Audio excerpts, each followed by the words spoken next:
This is another episode of How Not to Teach AP Pre-Calculus. We're going to talk about asymptotes today.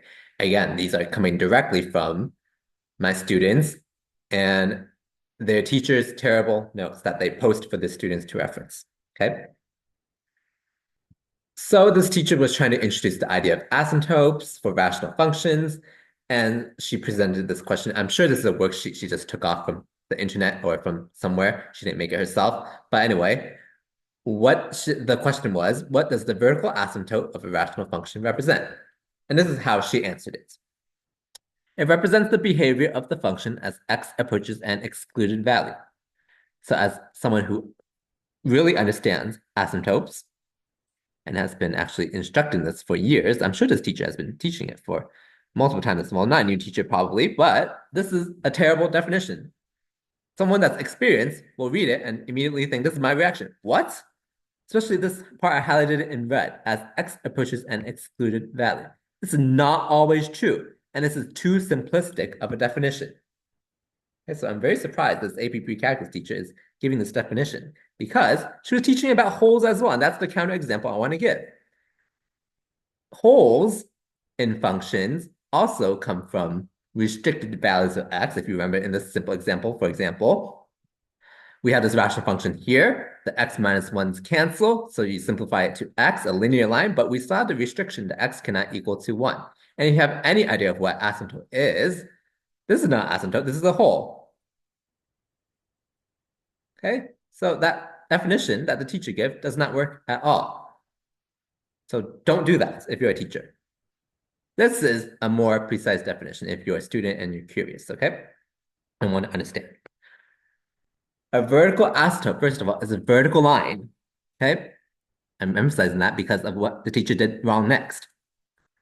Is a vertical line, like x is equal to a, in which the function's values shoot up or down without bound as x approaches a. So in this example, I marked that the vertical asymptote is a vertical line. As you can see, this dashed line here, it's x equals -3 in this case, okay? You notice that as the function approaches it, it never touches x is equal to -3, but as we get closer and closer to it, look, the y value shoots up without bound. It grows infinitely. On the other side, again, we're approaching -3, very close to it, but never touching it. Look, the y values shoot down without bound as well. It's growing, but it's decreasing infinitely. Okay? This is the idea of asymptote. You get closer and closer to that line, but you never touch it, and the y value grows infinitely up or down. Okay? So this is the more formal way to write it, though I would argue this is not what the AP Pre-Calculus exam would require, but let's go step by step. So we can write it as x approaches a. So we also learned this. A minus, the superscript minus, means from the left. F of x approaches either positive or negative infinity. As x approaches a plus, which means a from the right, f of x approaches plus or minus infinity. So in this case, we would say as x approaches -3 minus -3 from the left, f of x approaches negative infinity. As x approaches -3 plus -3 from the right, f of x approaches positive infinity, okay? And here's the proper limit notation that the AP exam probably requires, okay? Just have to add the limits. Okay, this is teacher's mistake number 2, which is a very common student mistake, which I'm very surprised this teacher made. So like the teacher is supposed to be an example of what to follow, and yet this teacher is making critical mistakes all the time. Not a really good fit teacher, in my opinion, but anyway. So here, if you're asked to identify the vertical asymptotes of this graph, let's say, I just picked this random example, I made it. We see that there's an asymptote at -3, x equals -3, yeah? And at x equals 2. This is how the teacher wrote it. Vertical asymptotes, x equals -3, comma 2. Okay, as I just complained, this is not acceptable. On the AP exam, this will probably be 0 points. So I'm very confused why the teacher demonstrated it like this, and especially posted it as notes for reference. She didn't even bother to correct it if she corrected it on the spot. Okay, but anyway, the missing concept here is, remember I was emphasizing that vertical asymptotes are lines. They're not just numbers. The lines. So we have to write it as x equals -3, comma, x is equal to 2. The two separate lines, okay? And then if we want the limit notation, this is it over here. You can check it out yourself, okay? All right, let's move on to horizontal asymptotes now. What went wrong here with this teacher?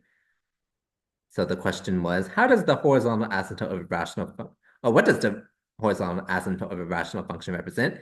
Can the function cross it? Her answer represents the end behavior of a function, f of x approaches b, as x approaches positive or negative infinity. Can be crossed only toward the center. So when I read this, I immediately was like, what in the world? This part right here, it can be crossed only toward the center. What? Only towards the center? Totally wrong. I understand where she's coming from, but she should not say this. It's very misleading. Okay? What do we think of when we think of center of a graph? We think of probably the origin or 0, 0. So here's a random example that I just found on Google Images. In this function, look, the horizontal asymptote, where is it? It looks like it's probably this line right here, this dashed line over here, right? It's since the scale is big, maybe let's guess it's y equals 10. Yeah, this is the horizontal asymptote. So as expected, when you go towards the end, that's why it's called end behavior. You don't cross it, you only approach it, but you never touch it. Same thing over here on this end, on the right-hand side over here. Okay, look, it does cross it over here, doesn't it? It crosses at maybe 1,000 something. So I estimated 1,010. Okay, is that toward the center? The center is this faint axis over here. This grayed out axis over here. The center is over here, the origin. Okay, that's not close to the center per se. 1,000 is quite far away, right?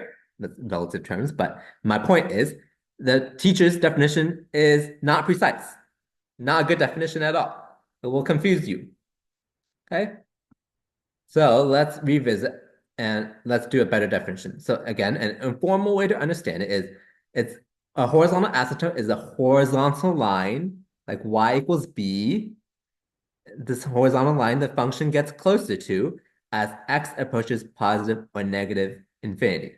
Again, that's end behavior because we're going towards the end, towards the infinities, okay?